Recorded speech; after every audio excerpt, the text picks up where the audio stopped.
Neither can Philly fans. We're looking at 4-5 after losing at home to the left-for-dead Dallas Cowboys. Awesome night for Dallas. Let's hear from 151 who got up with Jane Slater right there on the field. Ahead of this game, you said that you guys had adopted this mentality that it was us against the world. Do you think that you guys got well tonight in this win? I think we did. I think we came out today and we did a lot of good things, and we had a lot of adversity, and we did a great job responding to that adversity and going out there and get that win today. You guys didn't have your rookie left guard, Connor Williams. At one point, it looked like Zach Martin might have gone down, and yet here you are. You more than doubled your rushing yards in 3 of your last 4 games. Where did this game from you come from? I think just those guys finally gelling up front. You know, those guys were doing a great job up front, starting the plays off and giving me holes to run through. And so, I mean, those guys came out, they dominated their front, and I mean, it showed. You posterized Trey Sullivan tonight. What were you seeing in that play when you decided to hurdle the defender? I just know DBs want to go long me. They don't really want to tackle me high, so I just went up over them. Is that one you're going to regret, though, considering you were this good? What happened to you after that? Yeah, I definitely regret that. Could have been one of the coolest plays of my career, and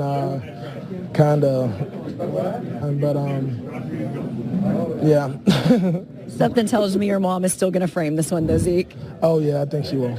Appreciate it. Congratulations on the win. Thank you. Jane Slater there. Let's take a look at the NFC playoff picture. So the Eagles are 4-5, and they have a date with the Saints in New Orleans in Week 11. You've got they're still atop that division. The Rams advance to 9-1. It's looking pretty cool, but let's see some more highlights on this Monday morning. Let's go with the Patriots going to one of my favorite cities. Some call it Nashville, others call it Upset City. Trace. I got you. Let's get to it. Bill Belichick, Mike Vrabel, the first person Belichick has coached to go up against them. How about this right here? Ooh-wee, Corey Davis, CD, right over the top. He used to do with them blank CDs. He used to burn them, and that right there was a burn for the touchdown. I got to get my energy up because Kyle did amazing on his highlight read. And there's Gronk. He's out with his foot in his back. My foot in my back, foot in my back. Yes, he is out. He is not doing any more of those body parts. Yeah, I know, right? Here we go. That's a sack right there. Sack just like the lunch your mom packed for you if you headed to school. And there it is, out of bounds like an unnecessary comment. They're struggling on third down, and that is it. Over there, you got Josh Gordon trying to make a play, and that's Adoree doing the dance. Great coverage by him. Second quarter, Titans lead 17-10. Derrick Henry throwing his weight around like Mark Henry. I see you getting in that end zone. Big boy was running, and that big boy right there was coaching.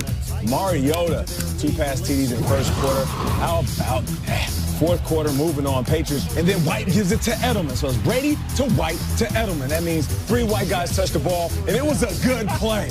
Brady stumbles, though. Like the old Celtics. She's like, keep your feet, fam. Either way, though. A failed third down conversion to me. Either way, a great play. Call. It was a failed third down conversion. On that drive. And here it is. How about this, though? You got great play. I think that right there was anything you can do, I can do better. They called that purposely because the Patriots called that, and there it is. Vrabel said after the game, I want to see what you do with it. Exactly, and they go out there and they hug it out right in the middle of the field. The Titans, they don't just beat the Patriots, they beat up on the Patriots. And we caught up with a former Patriot, now superstar running back for the Titans, Dion Lewis. I didn't have to prove anything. I know I could play. I just had to, just let our team know that these guys are beatable. You just got to take it to them and be physical, and we'll wear them out. Yeah, very confident. Everybody's confident. Like I told these guys, I played there, so I know those guys, and I know that if you be physical with them and let them have it, they'll fold. Yeah, it's a real sweet win, especially when you used to be there and they didn't want to bring you back. So I think real sweet. I'm happy my teammates came out and played, and I love these guys. So it is a little personal. Hell yeah, it's personal. That's what happens when you go cheap. You get your kicked. Feeling some kind of way after that huge win, huge upset over the Patriots. His former squad, 24 points, is tied for the 3rd largest defeat the Patriots have ever had with Tom Brady as their starting quarterback. Let's say good morning to Ian Rapoport, please. Ian Rapoport, I like to call him, at Rap Sheet on Twitter. And let's get an update on a very important piece of the Patriots puzzle. Julian Edelman, we saw him sort of walk off. He was talking to a trainer while he was sitting on the bench. Then it was an ankle injury late in the game. How serious is this thought to be? Well, Julian Edelman, no doubt, is going to get his ankle checked out later today, and that's something that he actually said post-game. And even, Kay, you know, you've been there. Players talk post-game in the locker room with reporters. That generally is a good sign that it is not a major injury. And, you know, Edelman did kind of shrug this off and say, but the timing is actually really good for the Patriots. You have Edelman with this little ankle injury. You have Rob Gronkowski with a back and ankle injuries. Both of these guys have the next week or so just to get healthy. And, you know, for Edelman, it is good. And for Gronk, it is extra good because the player that they've seen on the field is not the guy they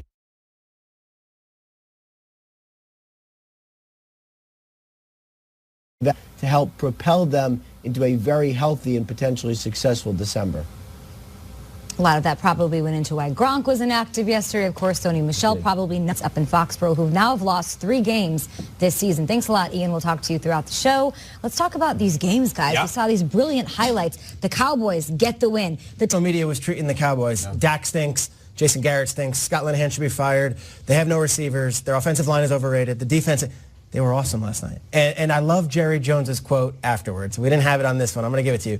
This is his quote to the local Dallas reporters. "This is particularly rewarding. We were being laid to bear. The past week and really building up to this past week, we were being really operated on and look to see what's there. These guys, these players, and frankly, Jason Garrett and these coaches, when we really looked deep into the surgery, they came out and we said, it's not terminal." And it's not terminal. You look around this locker room right now. Zeke played well. Gallup played well.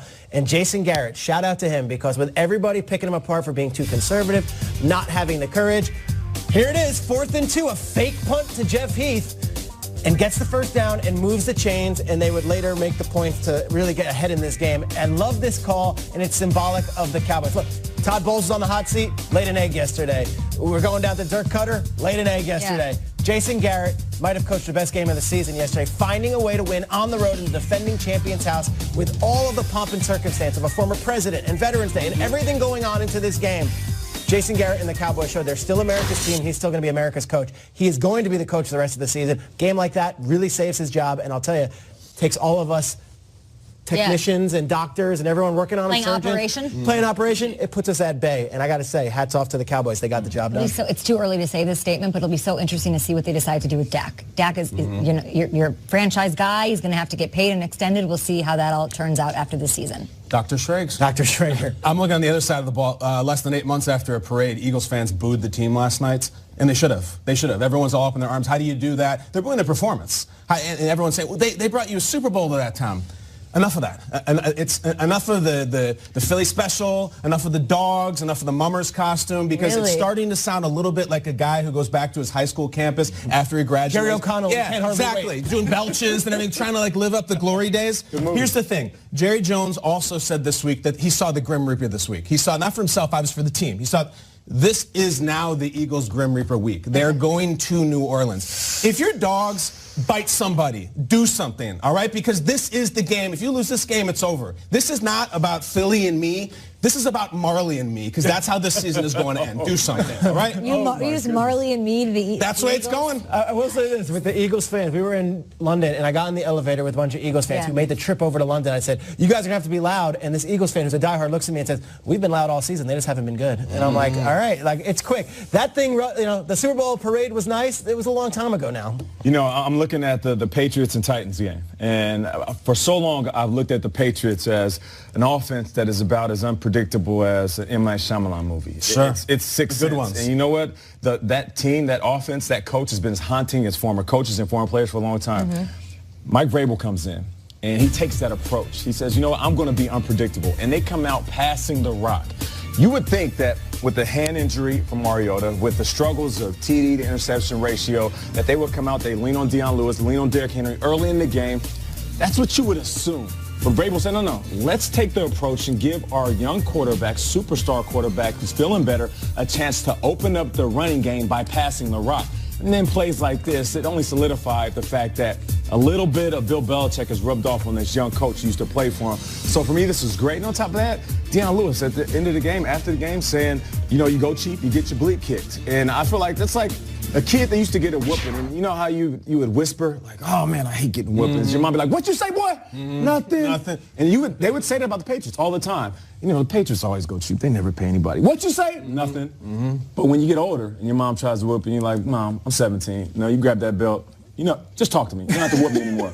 That's these young kids. That's these young kids looking at the Patriots. Like, listen, you're not whooping me anymore. I'm a grown man. And that was the Titans growing up. I loved it. But it wasn't a close game like the Eagles and the Cowboys. It could have been anybody. Yeah. They, to use your words, whooped the Patriots. Yeah. The Patriots always have that one game that they lose that doesn't make any sense and they somehow galvanize. That's not this. Like, they've done that pretty much 3 times. They've been blown out in these losses, which is so weird, but also just credit to Mariota. You're saying his hand injury, you thought they'd run. I feel like he's healthy. We saw it last week. I sort of like he looks a little bit different, a little bit more comfortable. And he has 4 touchdowns, no interceptions over the last 2, stringing it together. Maybe it just took. He has a new coach, new offensive coordinator, and Matt LaFleur, who I spoke very highly of in the offseason. Maybe it's just like now gelling and coming together at the right time. The defense has been on point all season long, and they held Mr. Brady in check. Oh, yeah. I also love the creativity of what this offense is showing, right? We saw the thing with Brady, and now here you have Darius Jennings to Mariota. This is less than a minute later. Like, this is absolute trolling and flexing on the field, and I was kind of here for it. Dunked on. It's like what Foles did in the Super Bowl. Yeah. He dropped it, Foles caught it. Yeah. Dunked on, as Drake says. Okay, more highlights just ahead. 1 week after beating the Rams, the Saints dropped 51 on the Bengals. Is New Orleans the best team in the NFC? I'm sorry, you mispronounced NFL. I like it. And Aaron to Adams connected for a pair. Bears fan right now. It's so scary. All right, take a look at the Bears' upcoming schedule, gentlemen. They've got a huge matchup in Week 11. They've already had their bye week. They are, though, first place in the NFC North. Kyle, I'm going to go to you first on this one. What are your thoughts on the Bears? What are your thoughts on this division after Week 10? Bears very impressive. It is really impressive because it's not early anymore. This isn't that we're leading the division in September. It's November now. The Trubisky relationship with Chicago and with their critics is so fascinating because he can't do enough. There's always a long list of buts with Trubisky. Like, you won on the road, but it was against the Cardinals. You scored 48 points. But that was the scheme against Tampa. Trubisky threw for 330 and ran for 80 against New England. But they still lost. They threw 2 interceptions. And then even today, I think that was the best game of his career yesterday. I do. But it was the Lions. It's not their year. I didn't see Aaron Rodgers out there. I didn't see there's so many buts attached to him. And that's fine. He's knocking one off every single week. I will say this. Against the Vikings, national TV, late Sunday. That's it. That's the one. Never mind the buts. There's 2 left. There's a purple one and there's a green one. Yeah. The Vikings one's coming, and then there's Rodgers. So he had 30. I think he's down to 2 now. I'm bought all the way in. That's just the plight of being a Bears fan. You just have to be all the way in. But definitely, I'm not going to give you a but. I would love to see a win over the Vikings. Bright light Sunday night. They've got a couple of primetime games. Some adversity really coming up for them playing on a short schedule. They're playing the next Thursday against the Lions. Yeah, it's Thanksgiving. And then they got flexed to the Sunday night game. So it's great for the team, kind of, except it gives them a little bit less time to prepare. But I do love that they're winning games in different ways. It was defensively the week before. Then you had Trubisky turn it up. Allen Robinson coming back. Awesome I didn't expect much from him at all, but the chemistry is there. There's no question that they are a good team, but I can't say they're the best team in the NFC North unless they beat the Vikings. And we know who the worst team is. Detroit Lions are the worst team. And what's going on there? It is a disaster, if you ask me. They beat the Patriots earlier this season on Sunday Night Football, and Matt Patricia was celebrating on the sidelines. I can't wrap my hands around not being able to game in Chicago with all this going on. They're now 3-6. They're at the bottom of the barrel of this division. Yeah, what's going on? And what I question here is the direction, because Jim Caldwell had them 9-7 2 years in a row. They fired Jim Caldwell after they missed the playoffs last year. They hire this defensive mastermind, Matt Patricia, and just watch the Bears score all over them. But you trade for Snacks Harrison, an old veteran, and then a week later you trade away Golden Tate, your best wide receiver, and you haven't won since. I don't know the direction of the Lions. I hate being critical of any team at this point in the season, but I do know they're the worst team in the NFC North right now. Hopefully this motivates them a little bit. No, it's okay to be critical because you're being honest. You know, you mentioned when it comes to Mitch Trubisky, there's a but. With the Lions, there's a that's it. You make a trade and that's it. These are the results. All of a sudden, this team is the get-right team. The Bears have lost 10 straight divisional games, and they come in and have the game of their life up against this defense who is led by Matt Patricia, but they're 28th ranked in the league. I don't see what's going on. At least in Oakland, you see them with picks in their hand. You say the future's bright. Right now, the present isn't bright. Neither is the future for right now. We saw the Trubisky to Robinson connection, and that looked like nothing compared to what we saw between. All right, let's get some more highlights right here. Seahawks and the Rams. The Rams held a moment of silence before the game in honor of the victims of the Thousand Oaks shooting. Thoughts and prayers with those. Just for a little bit, the Rams would hope that they can make people smile in L.A. with everything that's going on. Todd Gurley gets an end zone. Andrew Whitworth opened up that hole. Whitworth donated his entire game check to the families of those victims. Appreciate you, Drew, man. And it gets a little bit worse for the team at this point. Cooper Kupp goes down. We'll find out exactly what the details are on that injury later on today in this week. All right, third quarter. Seahawks trail 20-14. Russell Wilson throws over the middle.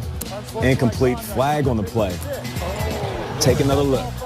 Dante Fowler, he got after it a little bit and then gets another flag from the official on sportsmanlike conduct. And McVay says, forget about it. Let's move on. Let's make a play. 2 plays later. Check out this right here. Beautiful ball. Even better catch. Tyler Lockett, 23-yard touchdown. He leaps up in the air. He gives the ball to Floyd Mayweather. And you would think Lockett just gave him $400 million. He was so excited. He was so excited to get a football. Floyd, you're worth $500 million, fam. But I love that you love the league, man. We love watching you box. Is there not a kid in the front row who like yeah, Floyd Mayweather needs maybe like a devoted actual Rams fan? Yeah, he can actually buy a football team. Yeah. Fourth quarter, though. And there it is. McVay tells Dante Fowler, forget about it. We need you later in the game. And he makes a play right there, a big-time play. And here is the icing on the cake. Brandon Cooks get in, takes the handoff for the touchdown. I love this. Fowler and Donald laughing. They go on to win 36-31. 9-1. Welcome back, Ian Rappaport. Busy on a Monday morning, and it was a not pretty looking injury for Cooper Kupp, who's so important to that offense. Is it as serious as it looked? It does, in fact, unfortunately, Kay, seem as serious as it looked. We talked to a couple sources last night who said the concern is that it is an ACL tear for Cooper Kupp, something that would, of course, end his season prematurely. Now, he's going to have an MRI today, as all injured players do, but you see him writhing on the ground right there. It was clear from the moment it happened, just the time when he had that little misstep, that it was a serious injury. In the words of one source last night, this is a pretty depressing one. And obviously, this is a guy who is key to their offense, key to keeping the chains moving, someone who has developed a really good rapport with Jared Goff, now facing the prospect of being out for the season. Obviously, as the Rams head into a huge game next week, they wanted their offense to be complete, and it seems like it will not be. Hang tight, Ian. We'll talk to you in a little bit. We want to show you guys some more highlights, so let's go on to Cincinnati. It was the Saints visiting the Bengals. Yes, Kay, on to Cincinnati, and here we go. New Orleans. Everyone thought this might be a trap game going into Bengals, but let's throw up the X. E-A-U-X. Throw up the X, because Dez, we know what happened in an unfortunate 48 hours where it went from high to low. Would that affect the team? Well, maybe it would motivate them, and they certainly were showing their love. Here we go. Yeah, I love this spin move where he sets it up and then spins. It's beautiful. It's so good to have Ingram back, and as Paddles the feet a little bit. There it is. Throws up the X. Touchdown. Saints would roll from here on in, and I'll tell you what, Kamara and Ingram, me and Nate and I, we were having an argument whether it's Eckler and Gordon or Ingram and Kamara. Right. Maybe these guys were watching, because Ingram and Kamara, they had a day. Can I tell you, Eckler had 4 tackles on special teams yesterday? Did he really? He did 4 tackles. Maybe How awesome is that? Eckler. We'll get to the Chargers later. Let's keep to the Saints here. This is Marcus Williams. We know he was obviously the whipping boy after the Minneapolis Miracle. It's nice to see him have a huge play. He's been really good all season. The entire Saints defense comes out there to celebrate that one. They did this several times during the game. Drew Brees, who's he going to hit? Michael Thomas? That makes sense. Michael Thomas is shattering records right now. He has now just beat Odell Beckham for the most catches through 40 games in a career. And Drew Brees does the same exact thing here, passing a record, passes Brett Favre for his second most passing touchdowns in NFL history. We said they were rolling. Doesn't end here. Oh, Brees! That's patented at this point, right? It's wide open. That Where should was be his everybody logo. at? Why were the linebackers 5 yards deep? Tell you what, He's done that 100 times. Brees is about my age, I think. Nate, Kyle. He's 39, I I don't think. think I could even come close to jumping that. Only high. me. I can't tie my shoes. That's unbelievable. They rolled, Kay. Drew Brees, after going airborne, they went 51-14. Love that. Another record-breaking day for Mr. Drew Brees. And now is the second most career touchdowns, as Peter said, in NFL history with 509. See a Brett Favre record broken, or at least passed up on that list. He's still got Peyton Manning to get to, and I wouldn't be surprised if he got there eventually. We have Ian back with us this morning. Drew Brees lit it up again yesterday and on the road. Are the Saints about to add another target for him? It sounds like they are. Remember, there was so much fanfare last week, Kay, when Des Bryant officially signed with the Saints, with someone who was going to come in and be the number 2 to Michael Thomas and really help kind of kick this offense into another gear. Not that they need it, but whatever. And then, of course, he goes down with a torn Achilles in practice. And so what the Saints are doing today is they are bringing in the guy that they almost signed instead of Des Bryant. That is Brandon Marshall. He is expected to be in the building today, and the Saints are going to try to sign him. That is what I'm told. And generally, when you have a 30-something receiver, a team that needs a receiver, bringing him in for a second time, this is expected to happen. I would be very surprised if the Saints leave today without Brandon Marshall on the roster. And so then you do get the sort of sidekick to Thomas that you wanted. Probably not with the explosiveness that Brian had, but someone who is certainly talented in different ways and someone who they hope can help their offense down the stretch. They add a veteran wide receiver. Appreciate you, Ian Rappaport. We'll talk to you throughout the show right here on Good Morning Football. The Rams and the Saints advanced. They've got 2 wins on Week 10.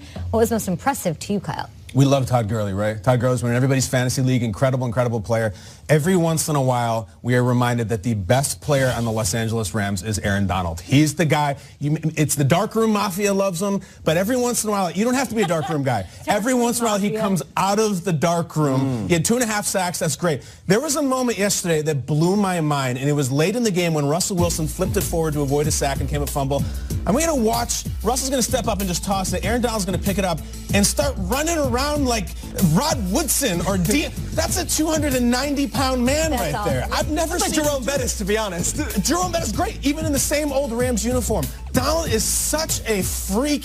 I could not believe this play of all things. Take the sacks and the pass rushes away. I will also say that at the end of this play and after the game, there were some major extracurriculars with Seahawks lineman Justin Britt. Ugly stuff that I don't condone, but I will say this. As much as we talk about the Rams and they're fast and they're flashy, I don't think the word tough comes up very much. I don't think the phrase don't bleep with us comes up very much. It came up yesterday, and let me just say, maybe it's in the playoffs. Maybe when it's Kamara and it's Ingram and it's Breeze, it's 99 who is going to stop them. Best player on the best team outside of the Saints. Yeah, and if you want to talk about toughness, I don't think the country really realizes just what that franchise went through the past few days. We saw the Thousand Oaks tragedy. That was horrendous. And then right off the heels of that, I could tell you that 75 different members of the Rams organizations, players, coaches, staff, had to leave their homes and evacuate Thursday or Friday. Among them, Jared Goff, Aaron Donald, Andrew Whitworth, Nickel Roby-Coleman, General Manager Les Snead, and Wade Phillips, all to leave their house, not knowing if their house is going to be upright when they come back out of this game. They win this game, and they do so with the entire community around them. Every team needs to hit that little level of adversity. I hate making this about football because this is real lifetime stuff. But for them to find a way to focus on this game, come back from being down early and say, okay, well, for at least 2-3 hours, can we give our fans some entertainment? So I'm going to take their minds off of that. And for us personally to do it, they got the job done. You want adversity? That's real adversity. That's not an injury to a player. That is serious life stuff. Yeah. The Rams finding a way to win and holding it down, I think that is so impressive. And I think that will only aid them as they move forward in this journey. I'm looking at that Saints offense and how you define a connection between a quarterback and a wide receiver is the frequency in which you go to that wideout and how many catches he makes. And you look at Drew Brees playing unbelievable and what he does with Mike Thomas, the number in which the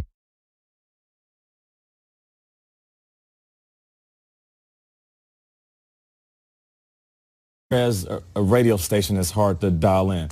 It's 89.7. 89.7 when that's exactly what it is. He went 8 for 8, threw the ball to him 8 times. He catches it 8 times. Gets in the end zone twice. You talked about it during the highlight. Mike Thomas is on a tear. And he's on a tear while they're searching for his number 2. Yeah. How many guys can play at this level when they're still looking for his running mate? That's like them just saying, hey, Batman, you need your utility belt, you need your bat car, Batmobile, the bat bike, you need everything, but you're not going to have Robin. You're not going to have him for a while. I'm supposed to be the Joker. Yeah, we're still looking for your road dog, and he doesn't have a wingman. Obviously, he has these guys that playing unbelievable, Mark Ingram and Alvin Kamara, but I just have to appreciate Mike Thomas, take it for face value. They're playing great right now. We know that Drew Brees is a great quarterback.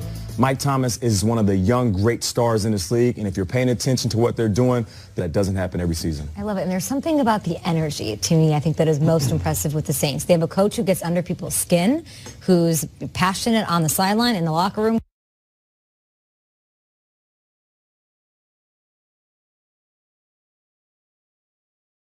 And, we saw Marcus Peters reacting to that. You have Mark Ingram. You'd think that this whole Des Bryant thing could be a distraction to this locker room. The media's all over it. He's there. They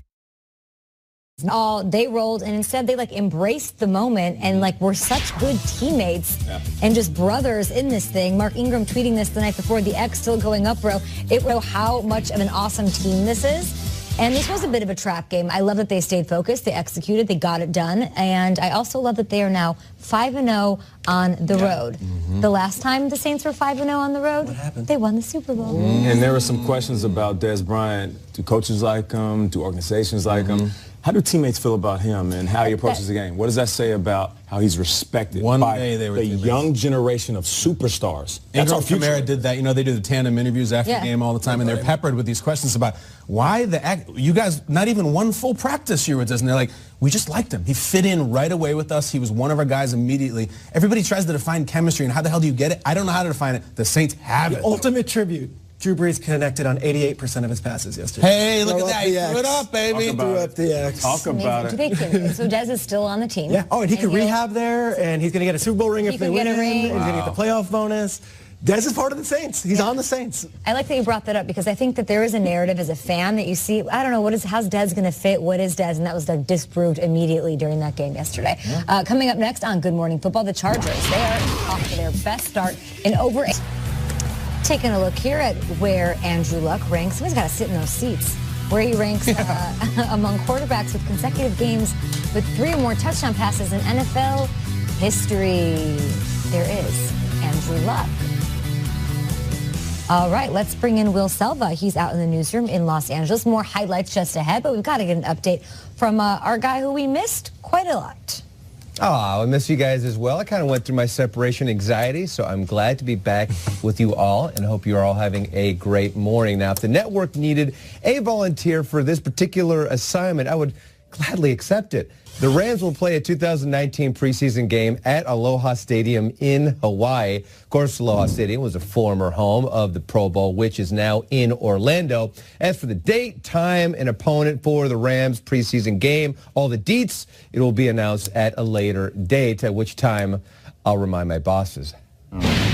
The Rams reminding the league that they are a very good team after taking care of Seattle. They're 9-1, their best record to start a season since starting 10-0 in 1969, or since 1969. They're also 5-0 after a loss in the Sean McVay era. Wide receiver Brandon Cooks spoke with our Steve Weish about the win and the circumstances surrounding it.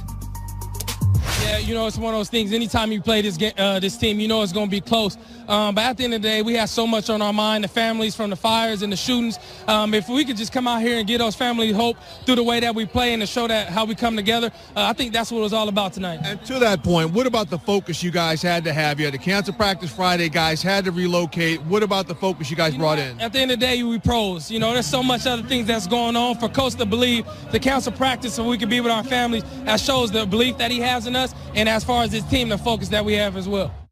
The Eagles, meanwhile, already thin secondary just got thinner. Ronald Darby suffering a knee injury in the third quarter of Sunday night's loss to the Cowboys. Injuries have already sidelined corners Sidney Jones and Jalen Mills. Browns rookie quarterback Baker Mayfield guiding the team to their 3rd win of the season. Mayfield with just 3 incomplete passes on the day while throwing 3 touchdowns. He became the first rookie QB in NFL history to record a passer rating of at least 150 on 20 or more pass attempts in a single game. He had a premonition before the game that it was going to be a good day. When I woke up this morning, I was feeling pretty dangerous.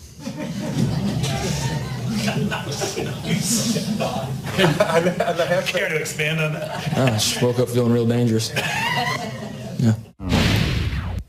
That's my motto every morning at 1 a.m. in the morning.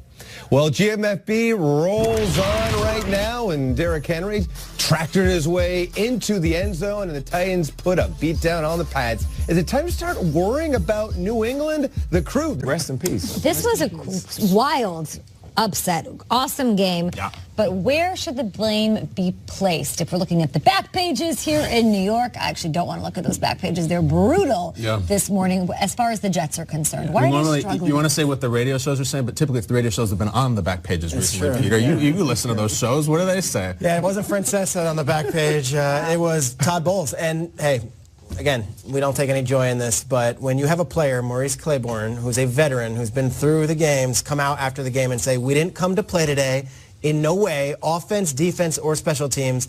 Like I said, it's one of the first times I can honestly say that someone came in and whooped us. We kind of laid down. It's stressful. We kind of laid down. If Todd Bowles can't get his players to get motivated for the Buffalo Bills at home, where there's a full house of fans who are paying to see their team, it might be time to move on. And again, no emotion from the coach, no emotion from the players, an absolute butt whooping from Matt Barkley. Brady comes in, lights you up. It happens. Rams come in, Saints come in. Matt Barkley to Deion Dawkins was the death knell for this. And you look at the whole future is about Darnold, right? The whole future is going to be Darnold. Baker Mayfield's going to get him a nice little offensive coach as we're watching Deion Dawkins, who somehow with that name is not a defensive back, but that's a different issue. Baker Mayfield's going to get a great offensive guru as a head coach. Mitch Trubisky's got the most incredible head coach to nurture him. You got to get Darnold someone who's a whiz kid on offense. Todd Bowles is a great football man, but I don't know if he's the guy for Darnold. I think they'll get somebody perfect for him. I was looking at the game yesterday, and I'm sitting at the NFL Today, and the group of Jets fans that are there, they are heating up that seat for Todd Bowles, and it's unfortunate. They want to see something. They want to see emotion. It's not going to happen from him. Nope. I think they want to see him gone. And I'm not going to speak on anybody losing their job, but it's going to be tough for him to convince people that he's for the job moving forward. Pats, Titans, this week with Patriots, Bills, Texans, Pats again, Packers. Good luck. Nah. I don't know if I see a win there. The Cowboys, they were in save the season mode. They told everybody to shut up, and we'll tell you why. Like the Mario and Luigi, and the rest of just the supporting characters. Yoshi? Yoshi, yeah, Yeah, exactly. who's the Yoshi? That's what I should have said. Sorry. Thursday night was horrible for the Panthers. They got embarrassed on national TV in their first primetime game. So most of the country is like, all right, I saw enough. I'm out. No more hype. We're done. Let me give you their schedule coming up. The Carolina Panthers. Okay. They play Detroit. That should be a win. They play Seattle at home. That should be a win. They play the Buccaneers. That should be a win. They play the Browns. That should be a win. And then they finish the season with Saints, Falcons, Saints. We're going to know if the Panthers are that team by week 15, and then we'll really know by the end of the regular season after those last 3 games. But there is no reason the Panthers shouldn't rattle off 4 straight wins with Lions, Seahawks, Buccaneers, and Browns coming up. And if that's the case, they should be coming with a full head of steam for those final 3 divisional matchups. I'm going to say the Carolina Panthers are forgotten because we're not going to talk about them for the next couple months. I have a feeling for the next 5 weeks, they're out of sight, out of mind. They lost their primetime shot, and they were blown out in a game that we hyped them up for, and they ain't going to be on primetime in any of these ones.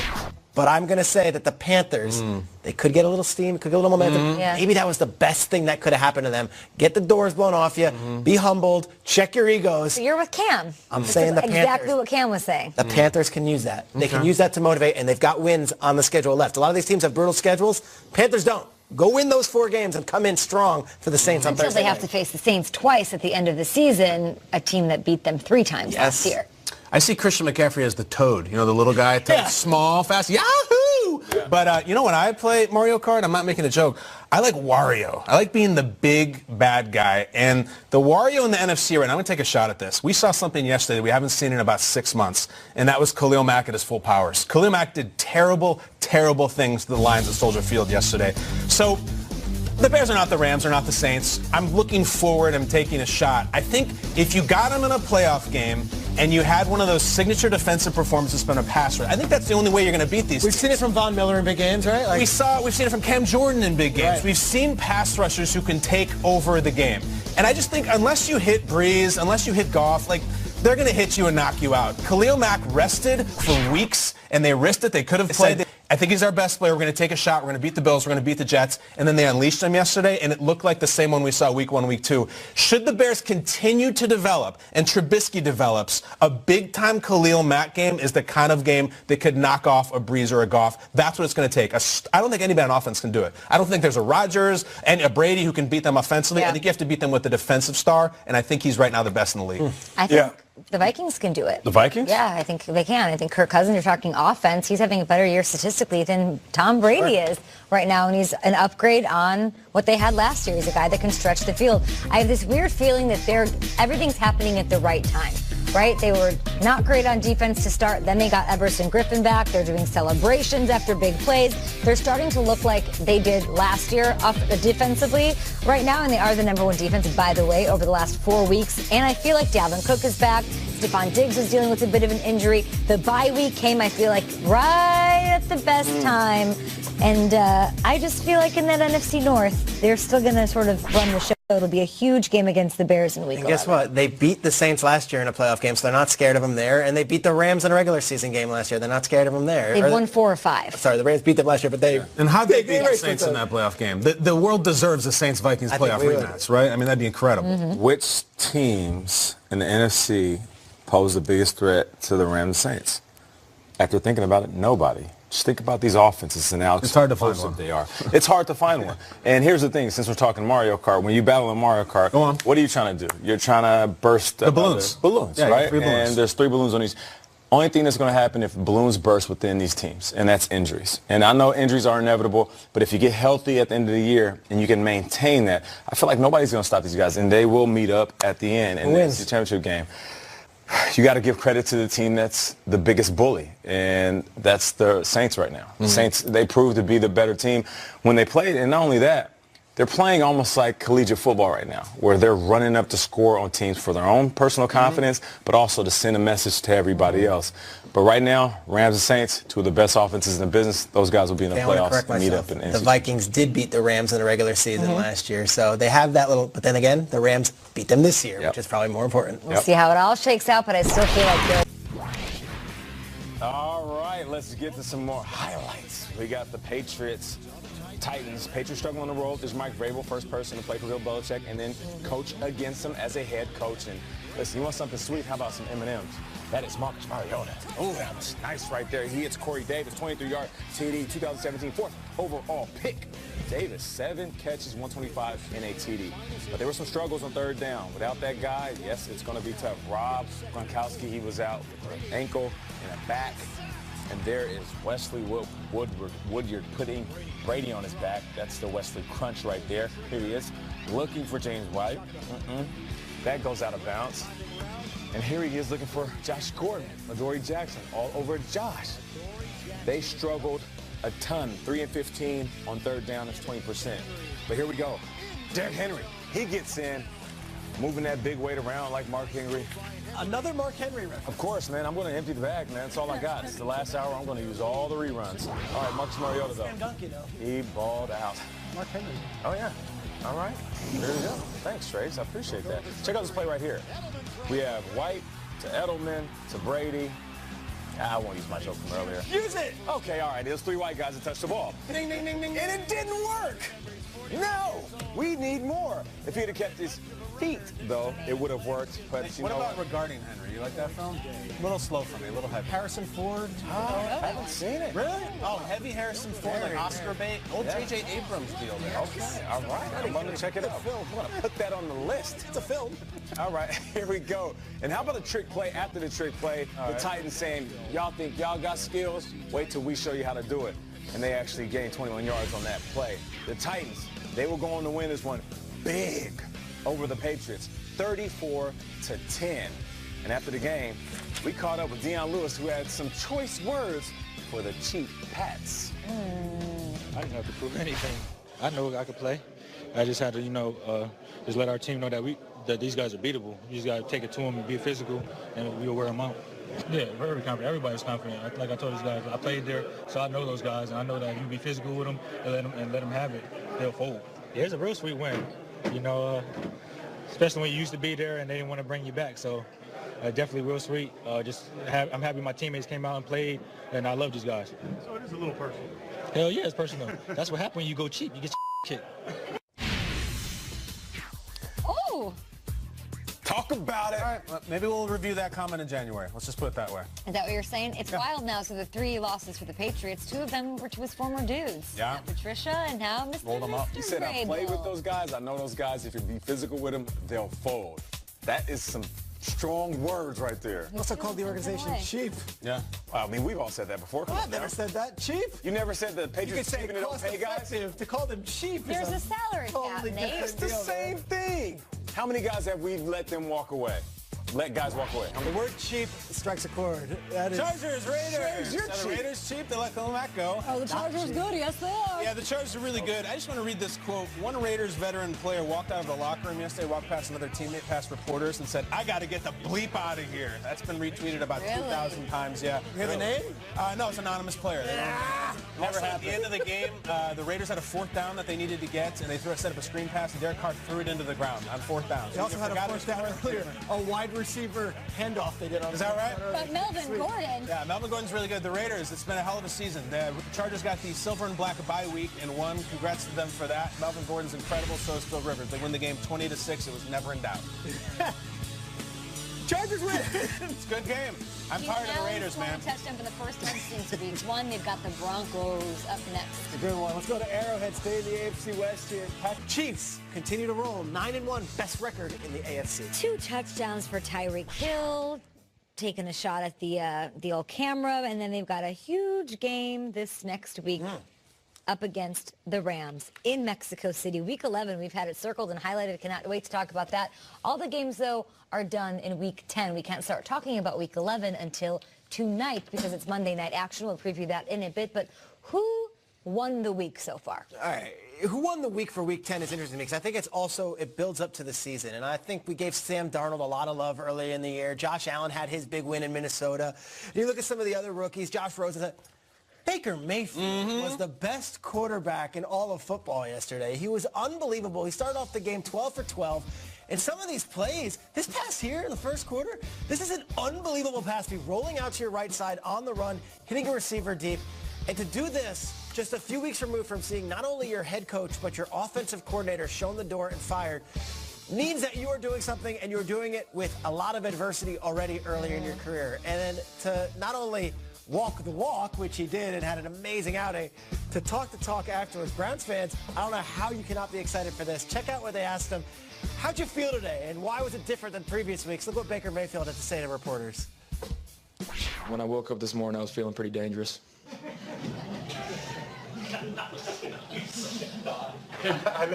Care to expand on that? I just woke up feeling real dangerous. You got all the sauce.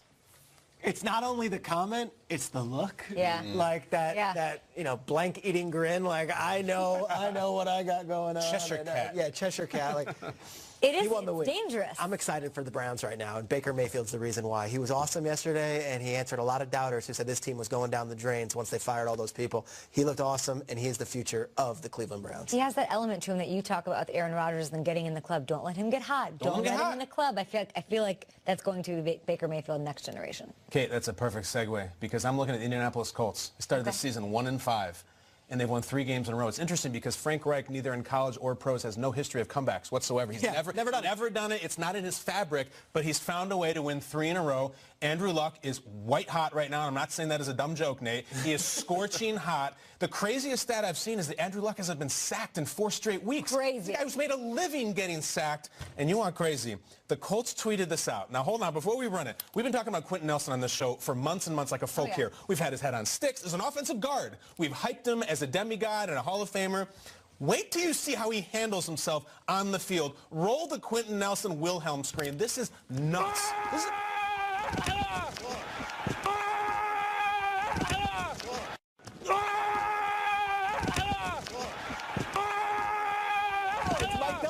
That is Quinn Nelson mic'd up in a guttural scream pulling on the Nate's field. losing his mind. Just over and then just leveling a Jaguars defender. Kyle, he was the offensive rookie of the month At guard. At guard. At guard. It was, it wasn't any of these quarterbacks or big, an offensive guard, and now he's starting to live up to that Paul Bunyan deal with the screams. How terrifying is he? He won the week as well as the Colts. Andrew Luck hasn't been sacked in how many games? 4. Paint on him, and he's like, freedom! Right. Like he's Braveheart, which was amazing. Oh, fireballs from his eyes and bolt of lightnings from his arse. You guys have really sort of taught me to look at all the extracurriculars that are going on, not just the play and what's happening. And he was not a rookie out there as far as communicating and going back and forth with these Jags defenders who we know talk a lot and have a lot of energy about them. He was like, get away, go away, go away. I'm like, he's looking like a 10-year vet out there talking to these guys, towering over them. It's true. Those 10 toes were up towards the roof of the ceiling, pancakes. Could you imagine that coming at you? Oh my gosh. Nightmares about that. So nobody does that? That's weird. Guys don't do that. That's like you do that in 8th grade. I don't know. It seems like a good strategy. It's something a football player would do in a movie, and you'd be like, nobody does that in real life. John Favreau in The Replacement. Yeah, Latimer. No one does that. Quentin. What a maniac. Like a Tarzan. I love it, though. He leveled the dude. It's amazing. Offensive player of the month at guard. I love that. Oh, it's good. Most impressive to me is just what the Chargers are doing, because they're beating teams that they should be beating, and you can't... don't talk to me about their schedule. They only play what they can play, and they're now standing here at 7-2. They're not too far from the Chiefs. The Chiefs taking on the Rams. There's a good chance, a pretty good chance, those two teams so evenly matched that maybe they gain some, make it the gap a little bit closer after Week 11 is said and done. Over this winning streak, guys, 6 straight, which is impressive in and of itself. They're allowing the fewest points in the league. 15.5 points. Melvin Gordon doing his thing. He always does. I feel like they're right there in the division. They're in prime spot with their wild card situation and with a 2-game lead in the wild card because the Bengals lost to the Saints. I'm loving it. They look good. They're beating teams they're supposed to beat. Don't tell me that, they beat the Raiders. It's Raiders fans telling me that, by the way. Of course they are. Yeah. Self-loathing. I get it. They won the week, in my opinion. So things executed pretty flawlessly. You're supposed to win by big, and you did. No doubt. All right, who won the week? Don't sleep on those Steelers. I still feel like I'm going back, and I know we have fast food football, so we forget the last meal that we had. But that Panthers-Steelers game was unbelievable, and the position they're in, starting with the beginning of the season where we thought it was over. Remember, we were really questioning if this was going to fall apart, if Tomlin was going to be there, Big Ben retiring. They don't have Le'Veon Bell. What's going on with this team? And over this win streak they've had, the number 2 defense in the league. Their offense is number 4 in the league. That guy right there, Juju and Antonio Brown, both in the top 20. Oh, and James Conner, James Conner, the charity case, the guy that we cheer for because it's a nice story. He beat cancer. It's a nice story. That dude's number 2 in the league in rushing. And he's number 3 in touchdowns with 10. This dude is having a monster season. This team is hot.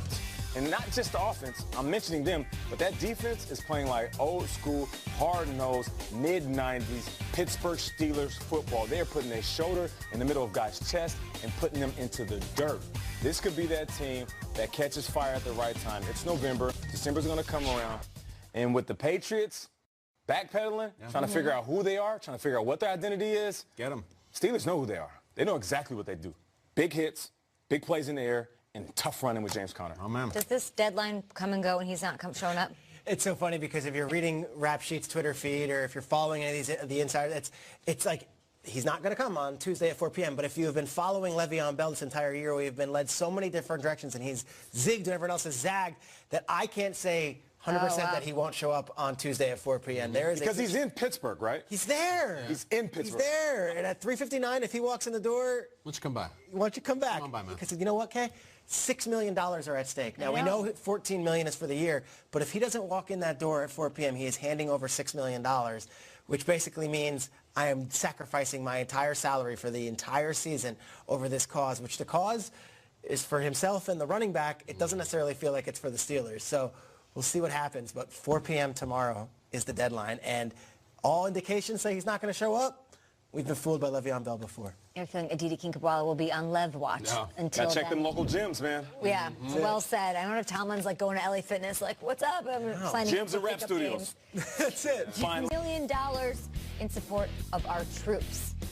Time to see who is this weekend's hardest working player, presented by Duluth Trading Company, and it is Zeke Elliott. He rushed 19 times, 151 yards, and a touchdown. He also caught a touchdown pass as well. No big deal. Leading the Cowboys to, I'm going to go ahead and say it's a much-needed 27-20 victory over those Eagles. Zeke Elliott, this weekend's hardest working player, presented by Duluth Trading Company. Let's say good morning and hello to Will Selva. He's manning the news desk out in L.A. Don't you feel like Kyle's going to fall off of his seat at any moment? That's right. Here we go. Every single show, I am on Kyle falling off the seat watch. I'm starting to think, though, that she should not make Hammer mad, because if he does, I can see Hammer just pulling it back. And then down goes Kyle. Just saying. That's fine. I'll sue him for all he's worth. Hammer is literally mouthing to me, I would never do that. I would never do that, Will. Yeah, as he's winking to you, too. I know you, Hammer. I know the deal here. Either way, I already made my picture up early in the show to cover the Rams when they play a preseason game in Hawaii next season. We'll see what happens there. Since I'm at it, I might as well lobby for a trip to Mexico City next week when they take on the Chiefs at Estadio Azteca. Hey, it's worth a try, right, since I'm here? But it appears the Rams may be making that trip without one of their top receivers. Cooper Kupp will undergo an MRI today for a knee injury that NFL Network insider Ian Rappaport is reporting. The initial belief is it's a torn ACL. Kupp leads all Rams receivers with 6 touchdown receptions on the season. The Eagles already thin. Secondary just got thinner. Ronald Darby, suffering a knee injury in the third quarter of Sunday night's loss to the Cowboys. Injuries have already sidelined corners Sidney Jones and Jalen Mills. Khalil Mack missing the last 2 games with an ankle injury, but apparently he's all healed up, racking up 2 sacks against Matthew Stafford. On his first sack, Mack played some air guitar that wasn't caught by TV cameras, but it was caught by our very own Stacey Dales that asked Mack about his inspiration. Air guitar, I stole that from my guy, Dante Moncrief. I stole it from him. That was a shout out to him. I don't really know. I feel like I was listening to some Guns N' Roses or something. I was pumping it up a little bit. Now, I believe that Kyle had tweeted out November Rain. For me, it's Mr. Brownstone. Get that guitar intro going right before I get up around 7. I mean, Kyle, what do we think? Is November Rain your final answer here? Well, I did Rain with an R-E-I-G-N because they're raining in the NFC North. I also think, though, that the Night Train is a really cool nickname for Khalil Mack. And anything other than Return of the Mack. That's a whole different band. But how about Khalil Mack when Guns N' Roses, of all things? A very surprising answer for me. The Night Train. Excellent stuff from you, Will Selva. We're trying to get you down to Mexico City next week, so stay tuned for that. Also, some breaking news from Ian Rappaport that we will get to. The Chiefs for the most part, but at the end, it was all Kansas City. They win by 12 at home. They hold it down. How's that for a highlight package? I was just talking about Anthony Biasi. Biasi got mentioned. Mahomes, not one time. Not one time. Biasi, though, everywhere. Biasi. I mean, he only threw for 2 touchdowns. That's true. I mean, come on. Was it 31 touchdowns right now? Pat Mahomes still balling. Patriots headed to Nashville, though. Patriots struggling on the road quite a bit. First quarter, they say if you want a good investment, you go with a CD. Well, the Titans invested in this CD. That's Corey Davis right there, 23-yard touchdown right there. Titans now up 14-3. Gilmore would have a defensive PI. Of course, it was declined. Davis had 7 receptions, 125, 1 TD. Rob Gronkowski, he was an actor. Had a foot, had a back, and he's on the sideline sitting on his butt. And you know who else was on their butt? Wesley Woodyard put Brady on his butt. That was the Wesley crunch right there. Second quarter, 3rd and 4th. Halloween, a little late. What a little late, yeah. Wasn't a fun size one either. All right, that was overthrown. James White and Dory Jackson all over JG. Josh Gordon could not get that ball right there. Patriots would punt. They were 3 for 15 on 3rd down, 20%. Not good at all. Oh, Henry. Oh, Henry. There it is. Well done. I knew it's coming. Hey, and that's a big old chocolate bar right there getting in the end zone. Here we go. All right, here we go. 4th quarter. Patriots trying everything. You're trailing 27-10. Check this out, okay? At the snap, you're going to see this ball. It's going to go to White. It's going to go to Edelman to Brady. So White to Edelman to Brady. I said there's 3 white guys touching the ball. Right. And he stumbles, but doesn't get the first down, though. Good play, but if he would have kept his feet, he just tripped over his own feet. It's Bambi on the ice for that guy. Yeah. He's the goat, but he's also the deer. Yeah. Bambi on the ice. Yeah, as much as we love seeing trick plays, that one didn't work. So here are the Titans saying anything you can do, I can do better. And here it is. You got Deion Lewis to Jennings to Mariota. I said it's Robin to Beast Boy to Cyborg. That's Team Titans go. I love that trick play, and it actually worked. Gain of 21 right there. Titans. Yeah! For the boy! That's our guy right there. Love 34 to 10. I like the games. I'm happy. It's such a good Belichick, a hug after the game. So let's catch up with the winning coach and the losing coach. That's Vrabel and Bill Belichick. They just, Titans did a better job than we did in every part of the game, every phase of the game. So not a good day for us. And we've got a lot of work to do here, a lot of football left to go. We just obviously didn't do much anything well today. So yeah, I'm happy to get above 500. I'm happy to get above 500. It's a good football team that we played today and that we beat. Very fortunate. But again, those players, just like me and Dean and everybody else that spent time there, John, you learned a lot from the people there, from Mr. Kraft down to Bill and his staff. But we're together here with the Titans. Vrabel spending a lot of time with Belichick on the field after this game. Let's look at this AFC playoff picture because, the Patriots losing just makes it very interesting. If you are a Steelers fan, you're probably pretty happy right about now. Everybody's just trying to control their destiny. Okay, Patriots playing wild card weekend? That sounds kind of weird. Usually they have the bye, but right now they're the 3 seed. But wouldn't it be so fun? Yeah. A lot of weird stuff. Brady got pulled out of that game for Brian Hoyer at the end of the game. That doesn't happen. It's weird. Yeah, with some time left, too, as well. People start asking about Tom Brady if that continues, but until then, let's talk about home field and how important that is. It's critical in the AFC playoffs. The Chiefs 2 games up on those Patriots for the top seed in the conference. New England has the head-to-head tiebreaker. So let's look what each have left here. Patriots have dropped road games in Jacksonville, Detroit, and Tennessee. So based on what we saw yesterday, how are we feeling about New England?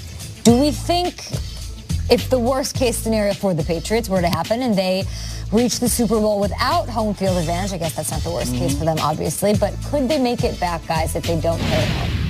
I'm going to say resounding yes. Not only did I take a blood oath on October 1st of this year to never give up on them, which I will stick to. It comes to mind, I remember them losing to Denver. We talked about that game all the time a couple of years ago. Denver is Denver. It's a brutal, brutal home field. You don't ever go there. Looking at this graphic, I'm not afraid of Pittsburgh. New England beats them every single time. Objectively, they own them. Change that. And then Kansas City. It's a great atmosphere. It's really loud. They lose every single year at home in the playoffs. Just facts. And you're going to say, well, they've never done it with Mahomes. They've done it with Reed. They did it last year. They did it the year before. So it's super loud, and they have great barbecue and all that, but I'm not terrified of going into Arrowhead unless it's the 70s. I'm not. So I'm going to say a big yes for New England. I am. I need to see what we get out of Gronk and Edelman. Okay.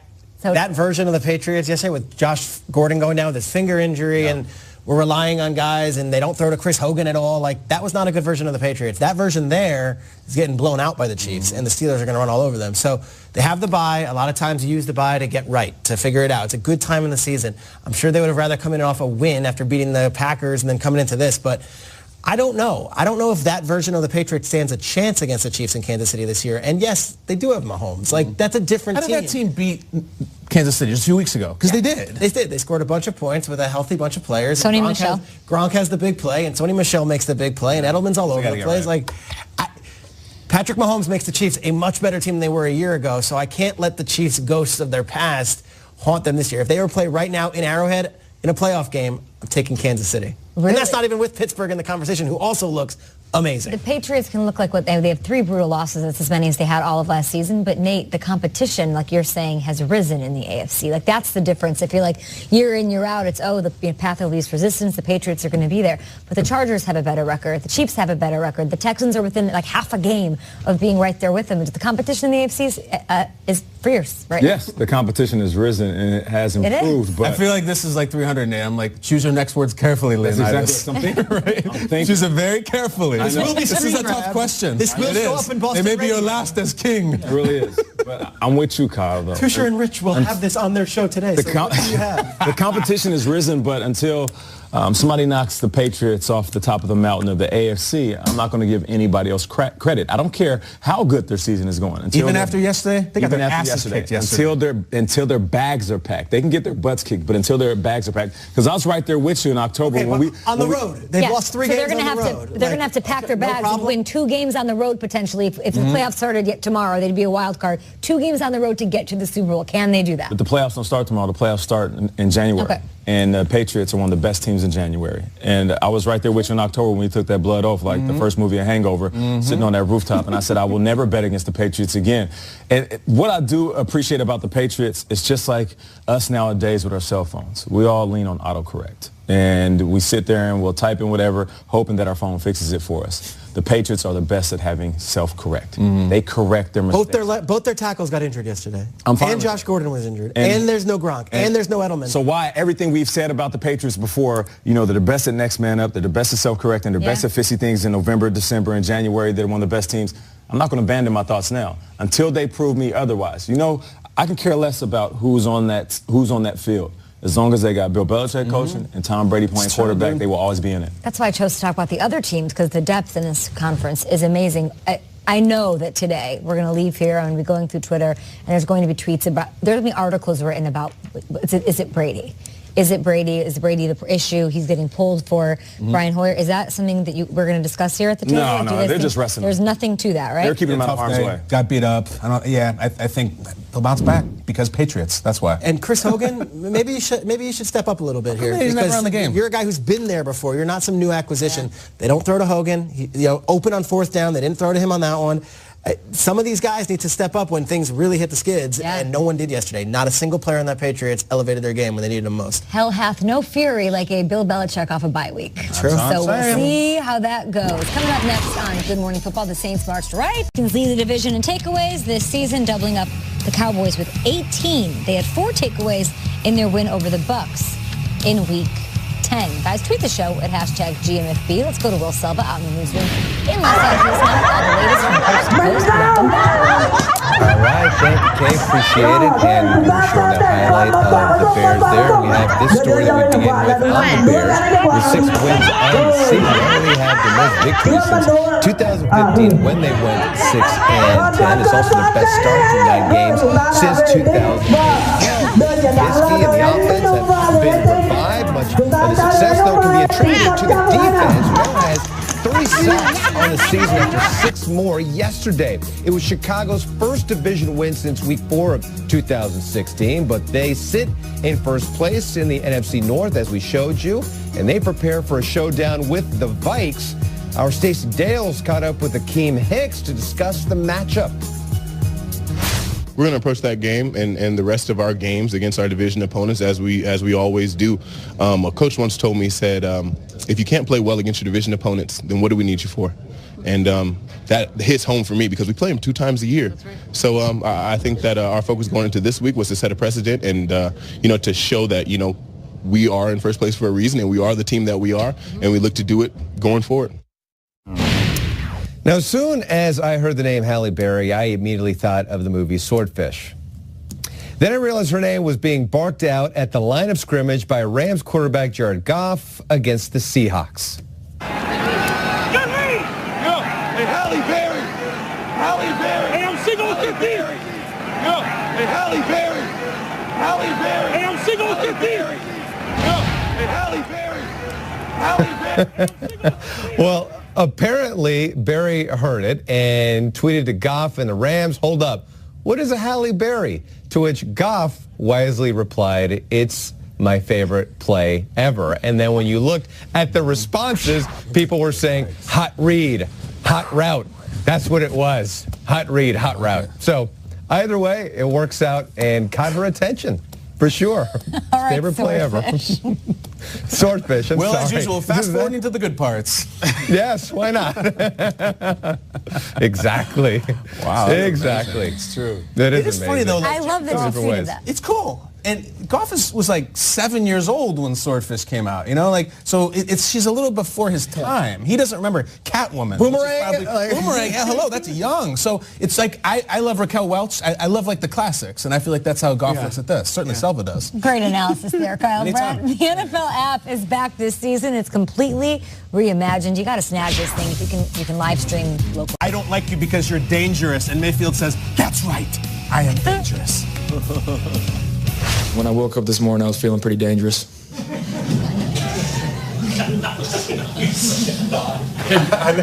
Care to expand on that? I just woke up feeling real dangerous. He woke up feeling dangerous. And he looked good. Shout out to Freddie Kitchens and company. They're turning it around. Highest completion percentage this season was up against a feisty Atlanta team that's going to be out for blood in Week 11. How enticing is it, guys, for the next up-and-coming coach, the guy on Schrager's ones to watch, to sort of look at the Browns a little bit differently now? Maybe not I don't know if I want to go there. It seems a little messy. They're losing a lot, to what it is now with Baker Mayfield and company. This is the number one job for me. And I think the Jets job might come up, the Tampa job might come up. You have a franchise quarterback who looks the part and obviously walks the walk as well. And then you've got all these other pieces. Like Chubb's a first-round talent who slipped to the second round, and he's going to be a second-year guy. Then on defense, you've got Myles Garrett, a first overall pick. I can go through the roster for the Browns. But finally, even though they don't have the head coach sorted out, and Greg Williams done a good job, there is stability at the quarterback position, something they have not had since they moved back to Cleveland, honestly. And that includes the Tim Couches and the Derek Andersons and everybody. This is a team that has budding superstars, and it's there both on offense and defense. I think this is the most attractive job this offseason. And that market is so hungry for a winner that you can pair with a John Dorsey and an Elliott Wolf and Alonzo Highsmith, all those guys, and say, all of it is there on paper. It just needs to happen on the field. I think the right coach could be the guy. Yeah, I'm looking at this team, and for the first time in a long time, I think coaches are coming in not looking at this as, excuse for lack of better words, career suicide. Because you would go to Cleveland and you would think this is going to be the end of my career. I'm not going to be a head coach again. You put yourself in a position where if you're not successful, then you're going to be an O coordinator and you're going to have to take a step back in your career. It's kind of like what Baker Mayfield said. You know, I woke up feeling pretty dangerous. Most coaches would think this is a pretty dangerous job because the Cleveland Browns, they don't have talent for so long. And of course they have the budding superstars. And you know, it's tough to credit coaches that have been fired, but, you know, to Hugh's credit, they brought in some talented guys over the last couple of years. And these are the staples of the organization before. These guys are locked in on young contracts. And what do we talk about all this time? And you did this last year on the show when talking about young quarterbacks not making a ton of money and building around that. Now you got Baker Mayfield on a rookie deal. You have the running back, wide receivers taken care of. You got DN, cornerback play. You have the young talented wide receivers to complement Jarvis Landry. This is everything that a new coach wants, and I feel like this is one of the best jobs in this offseason. Especially they can buy some time. I don't know how much longer Big Ben's going to play, Flacco and company. Like now you are a step ahead of those organizations that have killed you for the past couple of years. It checks the boxes. The quarterback, the pass rusher are huge, and then the division. Roethlisberger not be around forever. The Ravens might be on the bottom reboot, and then also, guys, expectations. You know, you look at what happens with Mike Vrabel. He had huge expectations this year, replacing a winning coach. What's happening with Matt Patricia? Got to replace a winning coach. You come in there in Cleveland and you scratch a wild card somehow, you're a king of the city. Expectations are great for you. It's an awesome gig right now. Cowboys are not king. Go ahead. Greg Williams, though. He's going to be in the conversation. His hat is going to be in this conversation. Especially if he keeps winning. Especially if they keep winning. They're responding. Did you see the way these guys are rallying around him? Of course. I didn't necessarily see that the past few weeks. I'd go a young offensive guy. We got to get Baker right. Tweet us your thoughts, guys, at #GMFP. We'll be back. Cowboys, not the kings of their division, at least. Welcome back to Good Morning Football. Some breaking news. Let's bring in Ian Rappaport with the latest on everything going on around the NFL. And there's a lot going on in Cincinnati, isn't there?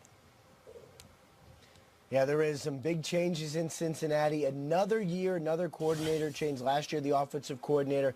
And today, just minutes ago, the defensive coordinator, Terrell Austin, sources say, has been fired as the Bengals defensive coordinator. This after another game that saw the defense struggle mightily, give up more than 400 yards of offense to their opponent, and really look like they were all not on the same page here. And of course, for Cincinnati, who has shown a lot of promise this year, there are other issues at play here in addition to just the defensive coordinator. But the hope is that this one big change will help fix them and send them in the direction that they want to go. I would expect Marvin Lewis to take a much more prominent role in coordinating the defense and play calling, although I would not be surprised if this all included Jim Haslett taking over either as interim defensive coordinator or having more duties in addition to being linebackers coach. From Ian Rappaport there. Appreciate you being here on hand. Give us that breaking news as it happens, and we'll talk to you throughout the day on Good Morning Football and, of course, on NFL Network, leading to that deadline for Le'Veon Bell tomorrow to rejoin the Steelers. So it's not the head coach, it's the coordinator getting the axe right now. Yeah, and Terrell Austin's the defensive coordinator. Last year they fired Zampese, the offensive coordinator, midway through the season, and they found their rhythm. But the Bengals are not out of this yet. Like, they're right in the thick. They're a wild card team right now. So I'm very surprised they would show Terrell Austin in the door, even though they gave up 500 yards yet again yesterday. I'm trying to get in the heads of Bengals fans. We've seen a lot of coordinators come and go. Offensive, defensive. Yeah. We've seen 16 years of Marv without a playoff win. If this season does not pick itself up, when you make a change at the top? That's the only question I'm posing. I truly think if you're in Cincinnati, you're like, okay, Terrell Austin, fine. When are we going to change Marv? Because maybe he turns it around, maybe he doesn't. But that's the question that needs to be answered by this team. Yeah, I know what it's like being released. I've been on teams seeing coaches fired, head coaches, coordinators. So it's always tough for me to sit here in front of the camera and say, this guy should go. The seat is hotter than ever, especially me knowing Austin. But when you give up that many yards consecutively in the middle of the season where teams are pulling away and other teams are falling apart, you have to make some changes. But, Kyle, I couldn't agree with you more. Changes need to start at the top, with this industry and football being that results reign king. Mm-hmm. The results haven't been there, and it does start with the head coach. You can fire people underneath all you want. Things will never change if the guy at the top is still making the decisions. We'd love to hear your thoughts, guys, at #GMFB. It is Monday. We're dishing out highlights as always, but it is also, we are observing Veterans Day on this Monday. So as we $1 million in support of our troops. Time to see who is this weekend's hardest working player, presented by Duluth Trading Company, and it is Zeke Elliott. He rushed 19 times, 151 yards, and a touchdown. He also caught a touchdown pass as well. No big deal, leading the Cowboys to, I'm going to go ahead and say it's a much-needed 27-20 victory over those Eagles. Zeke Elliott, this weekend's hardest working player, presented by Duluth Trading Company. Let's say good morning and hello to Will Selva. He's manning the news desk out in L.A. Don't you feel like Kyle's going to fall off of his seat at any moment? That's right. Here we go. Every single show, I am on Kyle falling off the seat watch. I'm starting to think, though, that she should not make Hammer mad, because if he does, I can see Hammer just pulling it back. And then down goes Kyle. Just saying. That's fine. I'll sue him for all he's worth. Hammer is literally mouthing to me, I would never do that. I would never do that, Will. Yeah, as he's winking to you, too. I know you, Hammer. I know the deal here. Either way, I already made my picture early in the show to cover the Rams when they play a preseason game in Hawaii next season. We'll see what happens there. Since I'm at it, I might as well lobby for a trip to Mexico City next week when they take on the Chiefs at Estadio Azteca. Hey, it's worth a try, right, since I'm here? But it appears the Rams may be making that trip without one of their top receivers. Cooper Kupp will undergo an MRI today for a knee injury that NFL Network insider Ian Rappaport is reporting. The initial belief is it's a torn ACL. Kupp leads all Rams receivers with 6 touchdown receptions on the season. The Eagles' already thin secondary just got thinner. Ronald Darby, suffering a knee injury in the third quarter of Sunday night's loss to the Cowboys. Injuries have already sidelined corners Sidney Jones and Jalen Mills. Khalil Mack missing the last 2 games with an ankle injury, but apparently he's all healed up, racking up 2 sacks against Matthew Stafford. On his first sack, Mack played some air guitar that wasn't caught by TV cameras, but it was caught by our very own Stacey Dales that asked Mack about his inspiration. I guitar. I stole that from my guy, Dante Moncrief. I stole it from him. That was a shout out to him. I don't really know. I feel like I was listening to some Guns N' Roses or something. I was pumping it up a little bit. Now, I believe that Kyle had tweeted out November Rain. For me, it's Mr. Brownstone. Get that guitar intro going right before I get up around 7. I mean, Kyle, what do we think? Is November Rain your final answer here? Well, I did reign with an R-E-I-G-N because they're reigning in the NFC North. I also think, though, that the Night Train is a really cool nickname for Khalil Mack. And anything other than Return of the Mack. That's a whole different band. But how about Khalil Mack when Guns N' Roses, of all things? A very surprising answer for me. The Night Train. Excellent stuff from you, Will Selva. We're trying to get you down to Mexico City next week, so stay tuned for that. Also, some breaking news from Ian Rappaport that we will get to.